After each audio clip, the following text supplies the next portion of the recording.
Shawkat মোল্লাকে challenge Sukanta, যদি বাপের ব্যাটা হতো তাহলে যে পার্টি দিয়ে শুরু করেছিলেন রাজনীতি সেই সিপিএম পার্টি করতেন। দম থাকলে সিকিউরিটি ছাড়া ঘুরে দেখাক।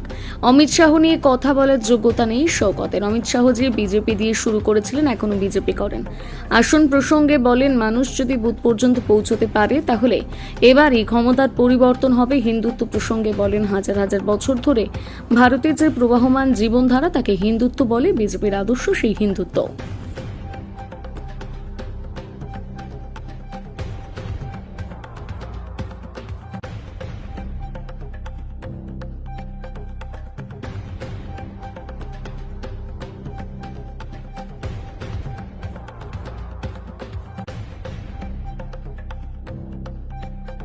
দিলীপ ঘোষ ফের আরো একবার সরব হচ্ছেন। তিনি বলেছেন, দেহত্যাগ না করলে মমতা বন্দ্যোপাধ্যায় পদত্যাগ করবেন না। অভিষেক বন্দ্যোপাধ্যায়কে দায়িত্ব দিন, অনেক টাস্ক ফোর্স তৈরি করেছেন, বাণিজ্য আনতে পারেননি। যদি অভিষেক বন্দ্যোপাধ্যায় ইয়ং ব্লাড, তিনি যদি কিছু করতে পারেন, কি বলবেন বিষয়টা? দেখুন, এখানে আমার কিছু বলার নেই। দিলীপদা যা বলেছে, দিলীপদা সমস্ত কিছু পরিষ্কার করে আপনাদেরকে বলে দিয়েছে। বুঝতে অসুবিধা থাকলে দিলীপদা আপনাদের এক্সট্রা ক্লাস দিয়ে দেবে।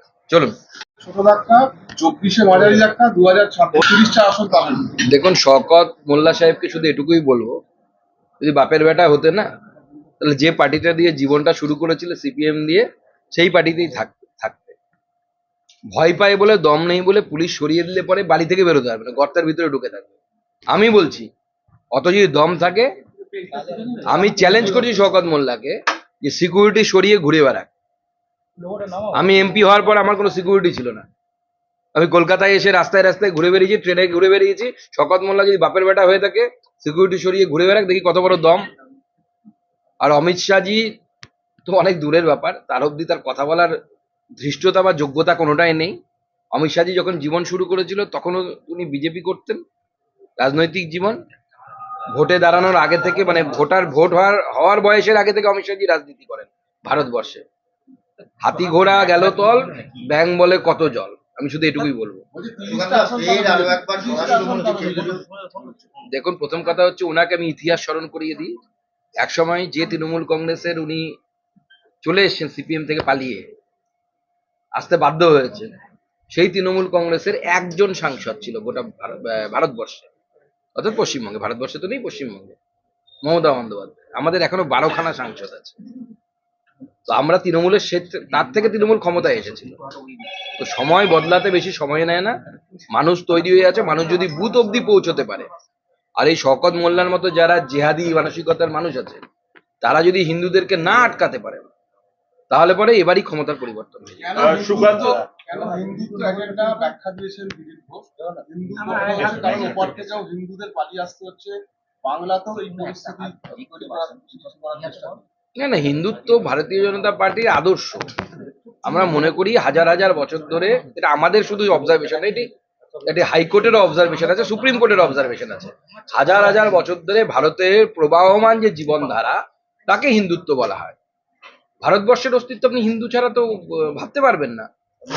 যেখানে ভারতবর্ষ মাইনাস হিন্দু, তার মানে কি, হয় পাকিস্তান, নয় বাংলাদেশ, নয় আফগানিস্তান। সেখানে শিক্ষা আছে, প্লুরালিজম বলি আমরা আছে, সেকুলারিজম আছে, বিজ্ঞান আছে, নেই, থাকবে না। প্লুরালিজম, সর্বধর্ম সমান ভাব, সেকুলারিজম, এগুলো তখনই থাকবে যতক্ষণ পর্যন্ত Hindus are in majority in this country. যে কোনো পার্ট থেকে ভারতবর্ষ, যে বৃহত্তর ভারতবর্ষ ছিল, সেখান থেকে যেখানে হিন্দু কমেছে বা হিন্দু অবলুপ্ত হয়েছে, সেখানে সেকুলারিজম নেই, প্লুরালিজম নেই, বহুত্ববাদ নেই, থাকতে পারে না। কারণ Hindu by culture, by nature, প্লুরালিজমে বিশ্বাস বিপিন করে। চক্রবর্তী কি সেই কারণেই দেখুন, হিন্দুত্ব আমি বললাম যে আমাদের আদর্শ, ওর সাথে ভোটের কোনো সম্পর্ক নেই। স্যার, মুখ্যমন্ত্রী সুকান্ত বলেছেন যে ছোটবেলা থেকে তৈরি করলেন, কিন্তু সেখানে মোথাবাড়ির মতো ঘটনা ঘটলো। কি এই কমিটি তাহলে কি কাজ করছে? ও কমেডি কিছু না, লোক দেখানো। মমতা বন্দ্যোপাধ্যায় কারো হাতে বিন্দুমাত্র ক্ষমতা ছাড়েন না, সব উনি সামলাচ্ছেন, উনিই দাঙ্গা করাচ্ছেন। কারণ ওনাকে ভোট ব্যাংকটা কনসলিডেট করতে হবে।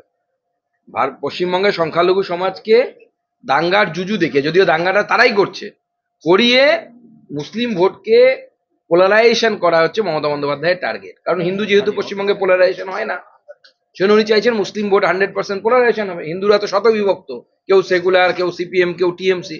কিন্তু মোথাবাড়ির ঘটনা আমাদের একটু ভালো করে দেখা উচিত। মোথাবাড়ির ঘটনায় কিন্তু তারা কে তৃণমূল করে হিন্দু, তার বাড়ি ছেড়ে দেয়নি, কে সিপিএম করে তার বাড়ি ছেড়ে দেয়নি, প্রত্যেকটা হিন্দুর বাড়িতে ভাঙচুর হয়েছে।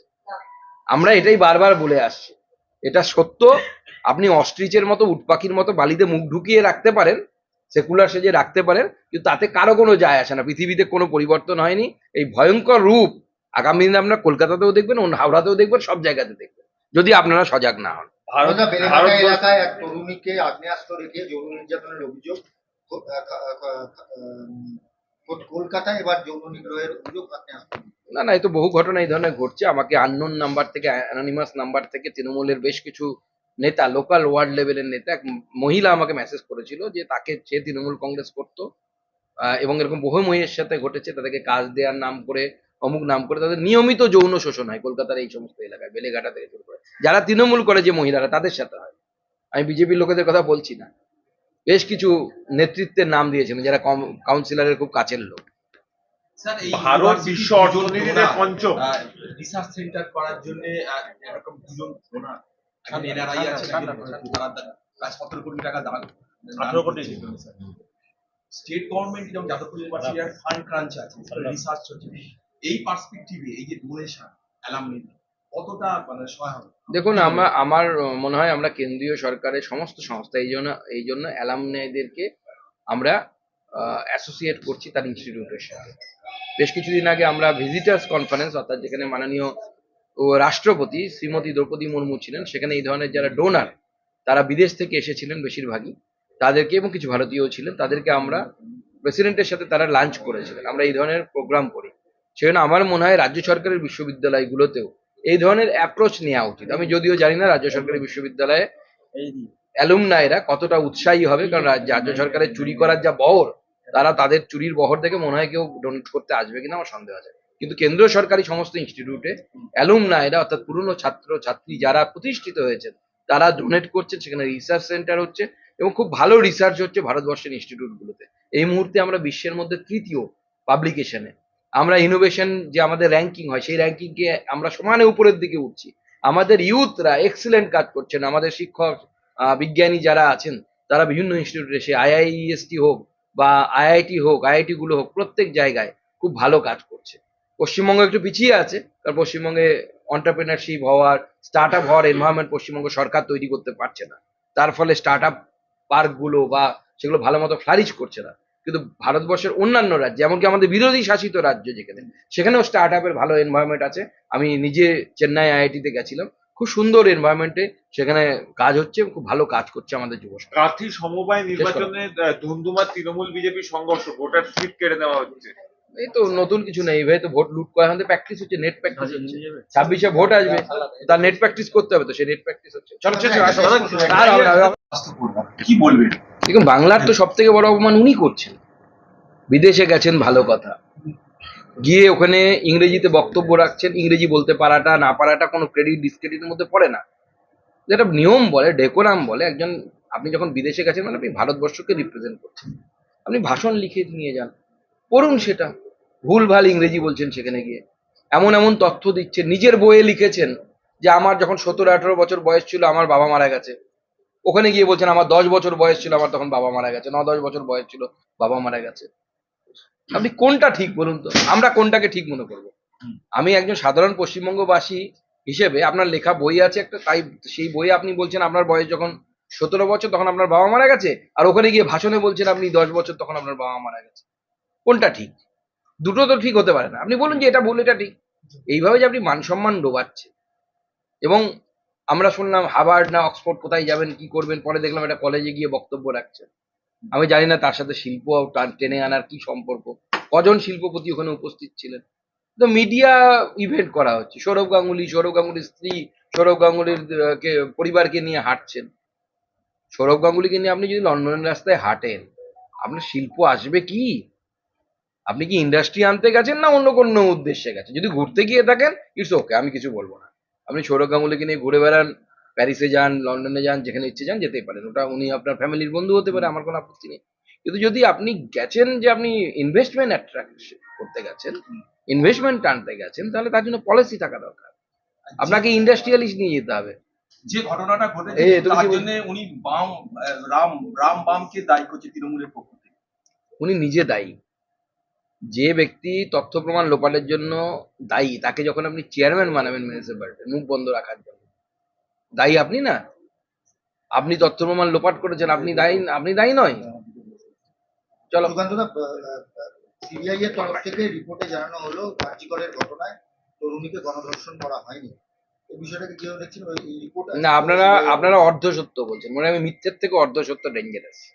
সিবিআই রিপোর্টটা ভালো করে পড়ুন। On the basis of medical report, কেন বলছেন না এটা? On the basis of medical report, CBI is saying that the involvement of a single person was proved. আচ্ছা, মেডিকেল রিপোর্ট মানে কি? Postmortem report. মেয়েটির মেডিকেল রিপোর্ট মানে কি? Postmortem report. কে করেছে? সিবিআই করেছে। পোস্টমর্টম করতে পেরেছিলাম আমরা? পারেনি তো। পোস্টমর্টম কে করেছে? পশ্চিমবঙ্গ পুলিশ রাজ্য সরকারের হসপিটালে করিয়েছে। দ্বিতীয়বার রিপোস্টমর্টম যেন হতে না পারে সেই জন্য বডিটা এই সুকুমার দে, ওখানকার বিধায়ক নান্টু ঘোষ, যার ভালো নাম নির্মল ঘোষ, তারা বডিটা পুড়িয়ে দিয়েছে। তো সোমনাথ দে, মনে হয় সোমনাথ দে নান্টু ঘোষেরা বডিটা পুড়িয়ে দিয়েছে। সিবিআই এর তত্ত্বাবধানে যদি পোস্টমর্টেম হতো বা কেন্দ্রীয় সরকারি কোনো হসপিটালে যদি পোস্টমর্টেম হতো, সঠিক তথ্য উঠে আসার সম্ভাবনা ছিল। সেই জন্য আমরা বলছি মানুষকে কিছু নিউজ চ্যানেল, কিছু সংবাদপত্র বিভ্রান্ত করার চেষ্টা করছে। পরিষ্কার সিবিআই লিখেছে on the basis of medical report. CBI তো অপশন নেই, তাকে যে মেডিকেল রিপোর্ট কলকাতা পুলিশ ধরিয়েছে তাকে সেটা থেকে তদন্ত করতে হচ্ছে, তার হাতে অন্য কোনো অপশন নেই। সেই জন্য আপনাদের কাছে অনুরোধ, সংবাদ মাধ্যমের বন্ধুদের কাছে অনুরোধ, আজকে সকালেই দেখছিলাম একটি চ্যানেল, আমি নাম নিচ্ছি না তার, সে সিবিআই বলেছে একজন। সিবিআই তা বলেনি, সিবিআই কি বলেছে পুরোটা বলুন। On the basis of medical report আমরা বলছি যে একজনের ইনভলভমেন্ট। সিমেন্স বলছে যে একজনের সিমেন্স পাওয়া গেছে, এটা সেটা মেডিকেল রিপোর্ট বলছে। মেডিকেল রিপোর্ট সিবিআই করেনি, আমি শুধু এটুকুই বলছি। মেডিকেল রিপোর্ট পশ্চিমবঙ্গ সরকার করেছে, পশ্চিমবঙ্গ সরকারের হসপিটালে হয়েছে। বাকিটা আপনারা বুঝে নিন কি হয়েছে।